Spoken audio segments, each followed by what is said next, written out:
So it's better. It's a little backyard mechanic. There it is. All right, rudimentary drawing here. I mean, the blow-by here is, you can feel the ridges on your finger. Ooh, stickers. Ooh, stickers. So I'm gonna start getting to work to split this. There's no gasket. I don't know how that much oil gets in there. It's all water and rust. Look at that.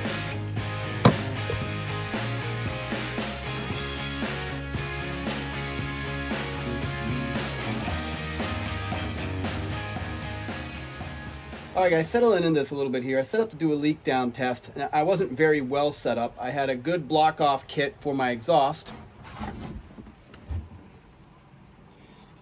You'll see under here, all blocked off. But I'm trying to use a blaster leak down test kit, and my coupling here is just a little too small for this boot. So as I tried to put 5 or 6 PSI in from this guy here, it's just leaking out all around. But also I look down, you know, and I'll have to do some studying here around these crank seals. How do I replace these seals? Do I have to split the case to replace the seals, or they press on from the outside? I just don't know at this point. Have to consult the manual. But I have taken off the head bolts, both sides, loosened the head here. So the whole motor now is just kind of flexing on its rubber mounts. And I'm gonna see if I can just bang the head off and have a look down in there, because well, that'll answer some questions real quick. I was expecting this to come a little easier. Well, update time, and the motor is out. It's a pretty easy motor to take out because there's so much flex on all these mounts. You had to take off the starter. So once the starter's off, you can get this nut off. Otherwise, the starter is right up against the end. So 1, 2, 3 up here. Unplug your harness here and here, and with that your motor comes out. I mean, pull the coil, pull your spark plug, but there's enough room that you can just kind of wiggle, lift it right out. So that's going on the bench, but that's the update at the moment. I couldn't do a good leak down test, so we're gonna pop it open. And I tried to pop it open, take the head off in the chassis, didn't have any luck. So here we are. I'm gonna work on breaking it out here. From what I understand, I should be able to take the head off, the cylinder off, without having to undo the head. But now that I'm in here and I'm out of the way of the frame, I can get at those 6 head bolts and open that up. And you can also see a mix of oil, blue oil, coming out of the bottom there. Gonna be a little messy, this one. Let's not lose all of our washers from our head bolts. So I'm going to start getting to work to split this and see what this cylinder looks like. Look down into the lower base. I don't know how far I'll go on this one, but I mean, look at how simple this motor is. With no transmission attached because of the belt drive system, this is a very simple looking 2-stroke motor. Piston to crank, no transmission. So we'll see. Head bolts off, and I'll tell you something, these head nuts, you know, so there's a washer and then a locking washer that stacks. They came off really pretty easy. I barely had to bump this to loosen them, so there was not a lot of torque on this head, and it feels loose. Oh yeah, there's nothing sticking. There's no gasket. There's no gasket. There's no head gasket. No, okay, there it is. Sorry. I was like, what the, for a second there. There is a gasket. Well, I don't see evidence of blow-by, and I'm not sure I would because I don't know when this was last running. Yeah, I'm not sure how much good this gasket was doing with how loose everything was. Looking at that piston, you know, it's dark, but the walls, they're not scored. Certainly is oil coming everywhere out of the bottom here, that blue oil.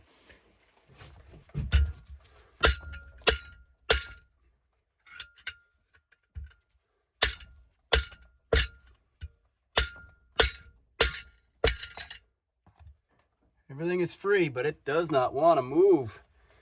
So I've put some wrenches down on the fins here so I can really get on this and not bend the fins. And boy, my urethane hammer here, I'm not even seeing a seam open up. Okay, here we go.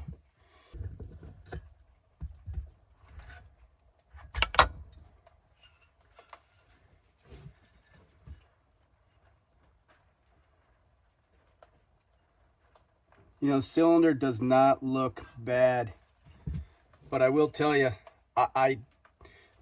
you saw we were putting blue oil in, excuse me, red oil. This is flooded, absolutely flooded with oil. Cross hatching is still visible, and even looking through, it's not the worst casting port that I've seen. The blasters I've seen are rougher than this. Piston inspection. Be interesting to measure ring gap. Oh, there we go. We got some blow by. Definite blow by.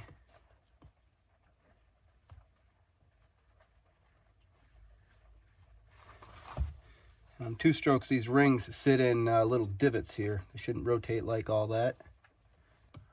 I don't know how that much oil gets in there. That is just a boatload.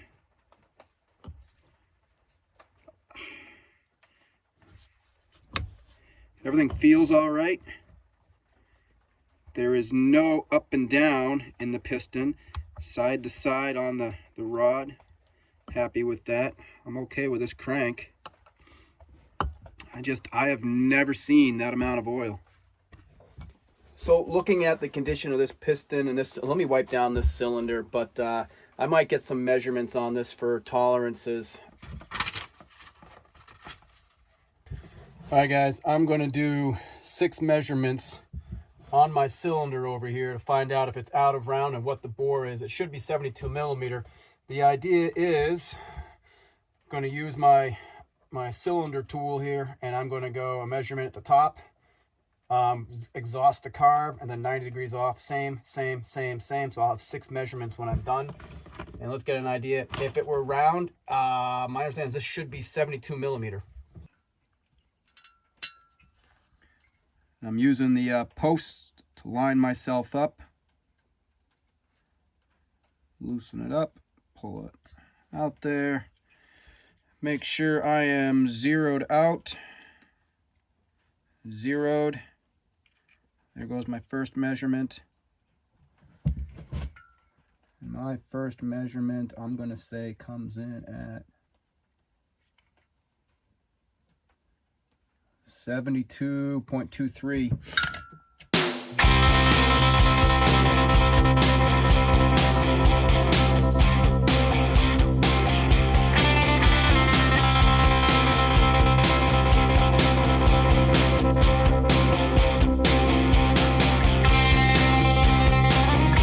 All right, guys, here's my measurements on the bore. Exhaust side, carb side, and I went between the head post for a vertical on each of my measurements, at the top of the cylinder, at the middle of the cylinder, the bottom of the cylinder, and then 90 degrees off here wide. So you'll see the top, less wear. I'll have to look specifically, but my understanding is that, well, this may be pretty close to factory spec. If a 72 millimeter piston is factory, 0.23 isn't too far off, but I've got to check the manual there. So you see less wear here, and as we get to the middle, really not a whole lot of wear front to back, but I'm starting to creep up 2.7 left to right, and then by the bottom, 2.7 front to back, and 0.28. So I have worn out of round. I am narrower up top, wider at the bottom. Let's see. Let's get a measurement on the piston. I am zeroed out, and for this, I'm just going to pinch down above the rings, and I'm going to go a little narrower, like off center. And then as I sweep across center, get a little closer there so I can, as I sweep across center, my caliper will open to the widest point. And that's how I know I'll get it. And the way I'm doing that, 71.49. I'm going to do it a second time. 71.37. So I did two measurements, 49.37.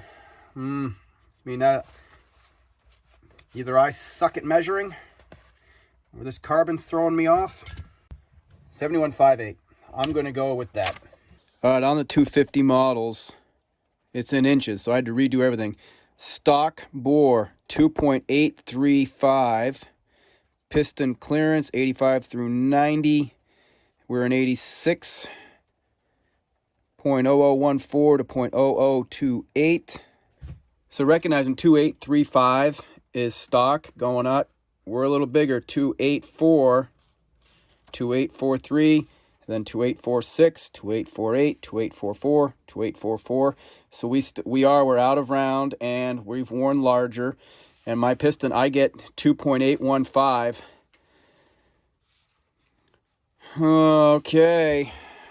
Okay.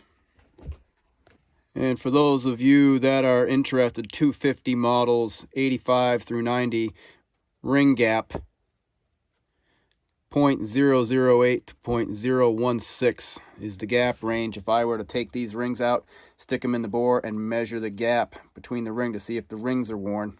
So what have I learned? I've certainly learned the cylinder really needs a bore. It's going to be bored. I ought to get a piston at the same time. Send it off to someone who specializes in boring and have them match the piston for me. Don't buy a piston and then get it bored. So I got to reach out to the network, see who might be able to do some of that. And the other thing I've got to look into is going to be seals, crankcase seals. If I'm going to go this far, I really ought to do the seals, because compression also happens in the lower part of the motor in a two-stroke, and you'd hate to do all this work just to find out you're leaking down there. And again, I wasn't able to get a good leak down test. So really looking at gaskets, seals, and the cylinder work. So on it goes.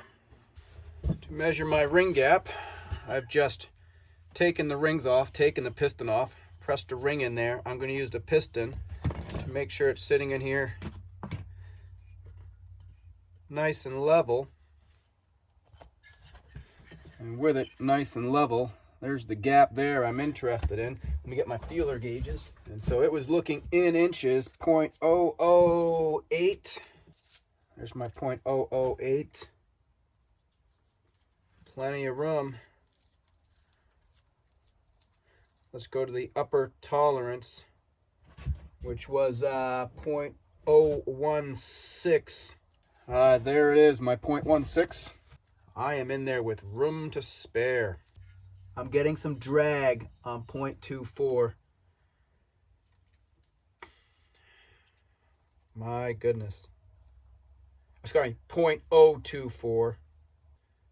I'm going to go to 0.026. Too much. Okay, that's really dragging. So somewhere between 0.024 and 0.026, and the upper limit of the spec is 0.016. I'm not even going to bother testing the other ring. The ring gap is way, way out of spec. We're slowly answering all the mysteries of these two. We haven't done any transmission mysteries, so hope I didn't just jinx myself.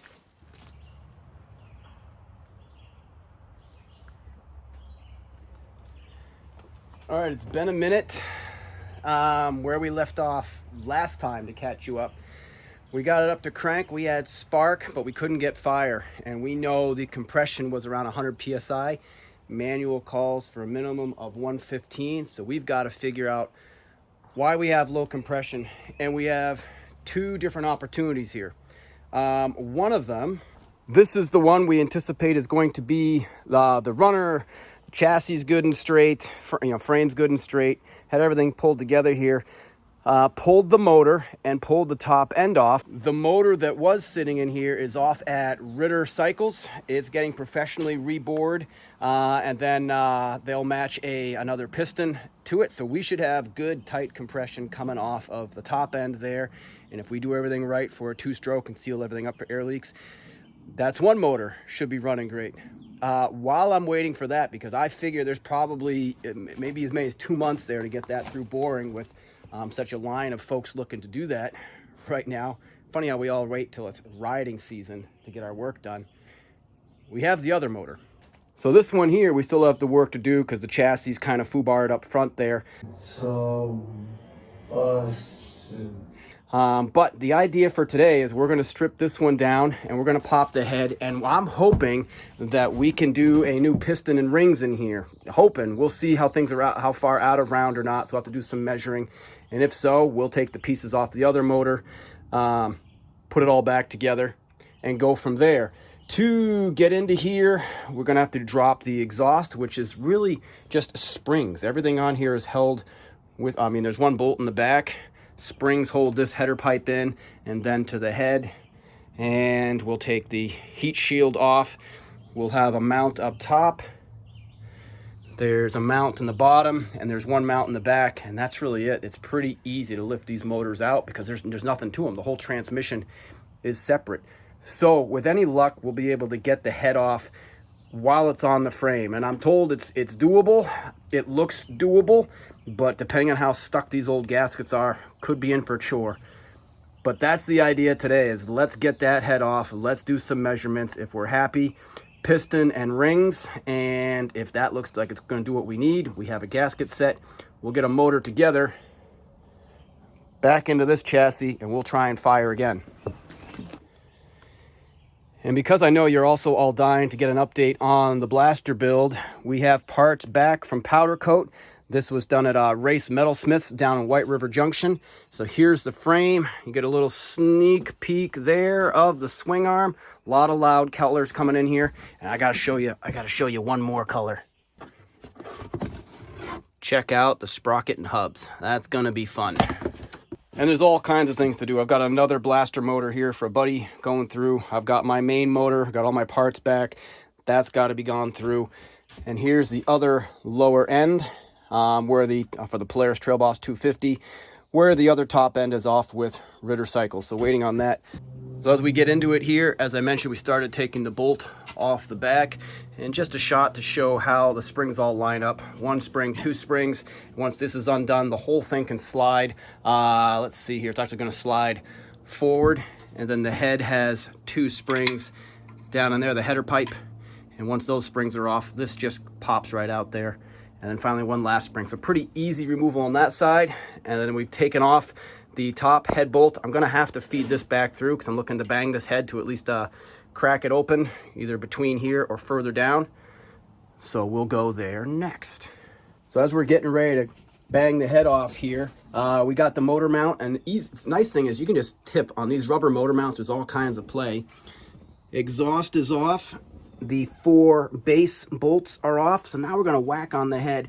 And I've put a few wrenches into the fins here because depending on how stuck these gaskets are down here, this could really be a pain to break out. And I don't want to mash all these aluminum fins, so I found if I stick a couple of wrenches down in here, then I can get my persuader hammer. Dead blow. And get underneath here, and let's see if this guy opens up. So I'm going to have to wedge those in there, and I'm going to have to get some real juice on this thing. All right, so we weren't able to get the head to break free with it on here. It's just too tight in. And as we were whacking it with the dead blow, the rubber mounts were absorbing all of the impacts, so we really couldn't get it to break out. So we're going to take the motor out so we can get it on a hard surface, and then we're going to try getting it, try with a dead blow again. The other thing I want to call out is kind of a nice way to thread the positive down for your starter right between the motor mount. Keeps it all nice and tidy and out of the way. So remember that, because otherwise we're trying to run it around behind the plates and the belt cover and all that. So that I hadn't noticed on the other one. So also call out here for reassembly that these washers do sit up next to the rubber bumper. So the motor mount, the flange there, sits between the washer and the nut. Same on this side. Because when I disassembled the last one, I was wondering if the washer sat under the nut or up against the bumper. It sits up against the bumper. Put a bunch of wrenches through. Unfortunately, when I put one wrench through, I left a little bit, so I did bend a fin a touch, so I will have to bring that back if it bugs me. But we did get it to pop the seal, so to say. And interestingly, that looks like water coming out. So here comes first look.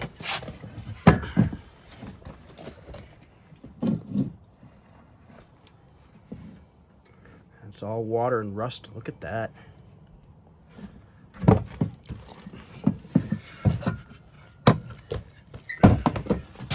Okay.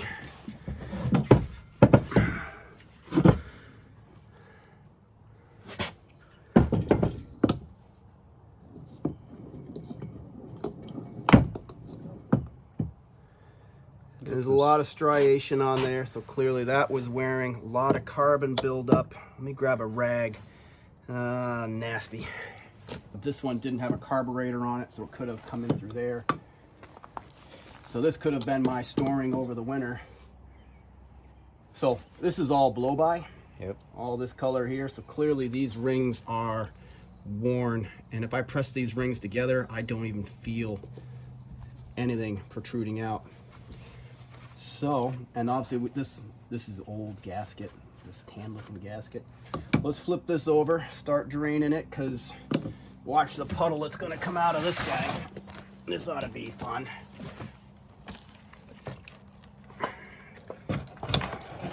Water.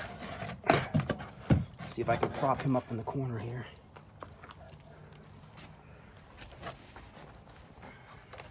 There it is.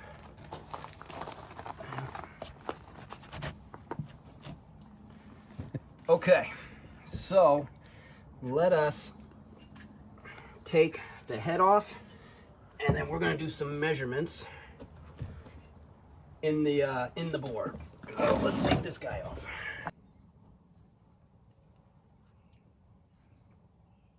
28310. 2.835, so top exhaust front to back 2.83, so 5 thousandths off. Right to left 2.826, which is interesting on a 0.835. That would imply that it's tighter. Middle 2.8325. Again, implies a little tighter, and 2.831 implies a touch tighter in the middle, which is odd. And we did zero out our tool. However, I will say that is an Amazon special caliper there. It's plastic. It's the best we have.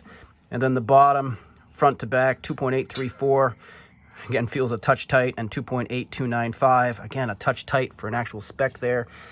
So a tolerance level of 0.0014 to 0.0028. It's funny, I would say fast, ugly math, we're within tolerances, but tighter. So I have to question that tool a little bit. What did you get? What did I give you right at the combustion chamber? At the combustion center, front to back or left to right? Front to back. Front to back, 2.8325. Okay, just below that is 2.8345. 2.8345 below the combustion chamber, you're saying. So is it reading above or reading below? And that's front to back. 2.834, what was it? 345. 8345. Now, a lot of guys will do all of these measurements in triplicate and then take an average. Yep. So we're going to, on this one, I mean, we're using a cheap tool here. I like the method. You know, the 6 measurements, top, top, middle, bottom, do each measurement 3 times, average them all together to kind of get your best run at it there.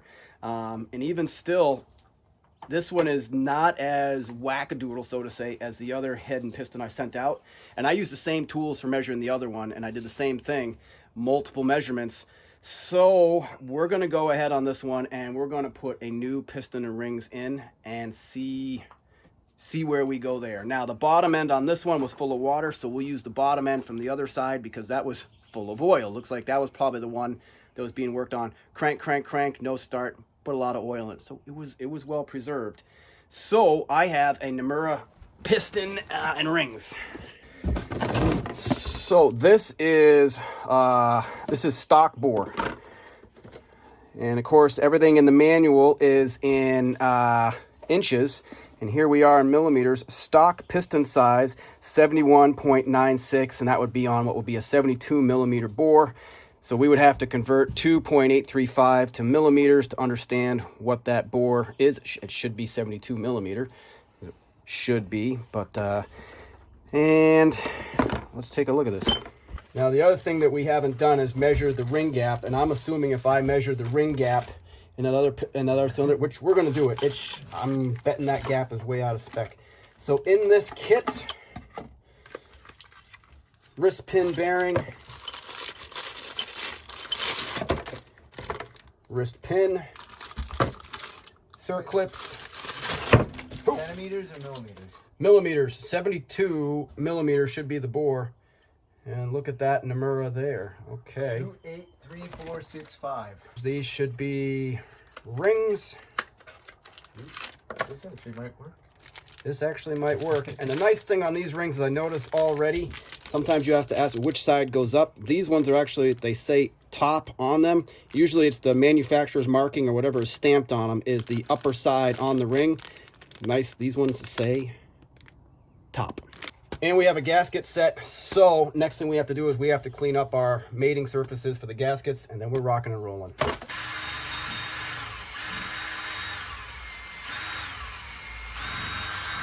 Now while Josh cleans up the head, getting the carbon off that, cleaning up the mating surfaces, I will get the piston swapped out here. So I'm going to get my picks, grab that circlip, get this all out. And I do want to drop these rings in. I'm really interested to get a measurement. I mean, the blow by here is, you can feel the ridges on your finger. It's just massive amount of blow by. So as we're talking here, the kind of wonder is if this one, really the challenge was the rings got smoked. I was hoping just to be able to push with my needle nose through here, but I'm going to grab a socket to give that a tap to get that wrist pin out.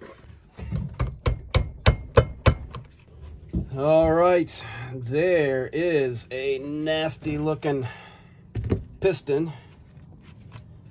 Just as nasty looking wrist pin bearing. Rings, ugh. I need something to wipe this down. I'm running out of shop towels. Yeah, so we want to know the ring gap here. So let's see. Here's the ring, the old ring that came out. So I'm going to, let's see. Just a touch, and then I'm going to put the piston in to get it perpendicular. Just press it up so it's nice and flat there. Yeah, oh boy. What's my biggest? That might have chipped. 3.5 is my biggest gap measurement, and still no drag. So all that blow by. Let's grab the other ring. Here's my second ring. Same thing. Let's put this ring down in there. Let's level it out for a measurement. Like so. That doesn't even drag. So the rings are worn more than twice the upper limit. My largest feeler is 0.035. The upper limit is 0.016. So when we get the new rings in, and we'll do the new rings before we put the piston in, and we'll see where it shows. According to the measurements on this bore, it's pretty stock. Even we're measuring a little small, so it kind of questions the quality of our tools. But the ring gap should be closer to spec. So here we go, our new rings. Let's go ahead and measure. Boy, and if I were to put those side by side, I can visually see how much tighter that is. I'm going to call it 0.014. It's a little big for... It's a little big, but again, we have a cylinder that's been wearing, and I suspect our tool measurement's a little bit off, so that is where I'm not surprised to see it there. I'm happy that it's within spec because I have a bit of confidence that this is actually going to fire for us. So set those rings off to the side. And the other thing we're looking at, what's in here, there's no cross hatching. We didn't do that. Yep, I'm going to get the ball hone. We're going to use this guy. This is for blasters. Let's see, this, ooh, nope, will just barely go. So a blaster OEM bore, 68 millimeter. This is 72, so right at the upper limit of this. You know, I don't think this is going to be quite right, but we have another hone. It's not a ball hone. The advantage of using the ball hone is you can get a chamfered edge on your ports in here, so you don't end up with any sharp edges that could eat your rings. But this one is... Yeah, it might be all right when you start spinning. Centrifugal force, stretching it out. I think this is as goes. They claim this one would go up to 72 millimeter, but I don't have the package anymore. Now the other thing is make sure you oil. Don't do it dry. Oil. So I'm going to shoot on there a little bit on the balls there. Wipe it around with the finger. Yep. And I'm just going to go in and it goes slow. There's not a whole lot here. That's not enough, really. There's no pressure on the walls. So I'm going to swap to a different hone. In from the top.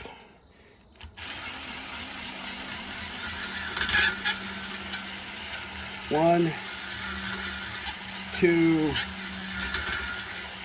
three. Plenty.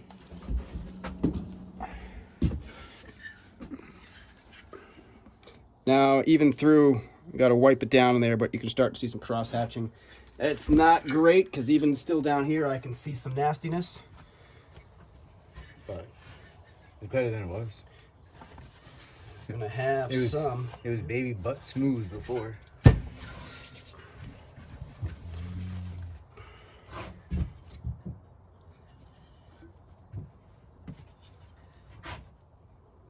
It needs more. Needs more? Needs more. We're starting to get some crosshatch, but it's inconsistent. And what I don't like down here, some of these discolorations and striations from the water sitting in there. I'm gonna give it another 3 or 4 passes, nice and light. What I don't want to do is I don't want to wear it out around, and I don't want to take the bore any larger. All right, old cylinder. Backyard mechanic, we're gonna run that with that hashing. I just don't want to take any more out. We're cleaned up, so we're gonna finish cleaning up this gasket. Yeah. All right, so that was 9 passes with the hone. The ball hone was too small. I like using the ball hone to get the chamfered edges on there, but that one size for a blaster, which is a 200cc 68 millimeter stock bore, not working on this stock bore 72 millimeter. So we went with my other hone, real light, real slow. Don't want to knock on anything there, but wanted to get some of the, there really wasn't any cross hatching on there at all. So it's better. It's a little backyard mechanic-y. That's what we are. And this dome has been all cleaned up with a Brillo pad, nice and soft because of the aluminum. So that'll be fine there. So I'm gonna get the other chassis brought in because we're getting ready to put this motor back together. All right, so we're gonna put the piston on here. The Nomura 71.96, it's marked for which side is exhaust. Obviously towards the exhaust side, which is, this is the front here because this is the outlet. So exhaust side, yep, so this way.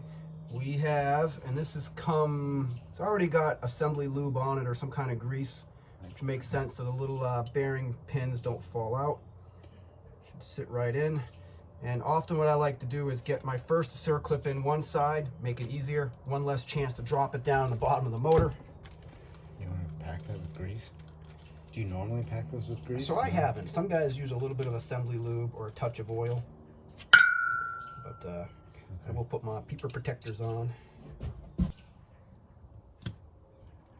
So there we go. And once it's in, spin it just enough so that you don't have your gap right there, which this one's fine, but usually you just reach down the groove. So now with that, exhaust forward, the wrist pin, and the fun's going to be, does the wrist pin want to slide in or do you have to hammer it in? Hopefully you don't have to do either. Now we'll go from one side. There it is, nice and smooth.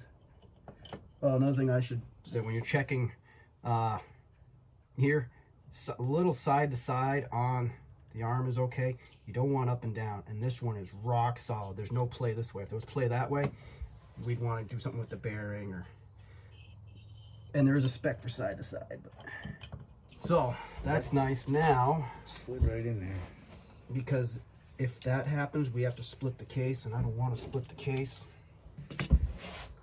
Voila. You've done this a time or two. Time or two. So piston is on. Ooh, stickers. Ooh, stickers. I like stickers. All right, so this is not fully symmetrical. And if I'm looking at it, it looks like the wider side goes to the back of the motor. Let's see what I think about that. Yep. And I'm going label side up. Yep. I like how that lines up. There isn't a lot of overlap on there. So, unless I want to put a little RTV on there, and I'm going to do a super fine finger film. So we'll pull this off for a moment. Let me go grab that.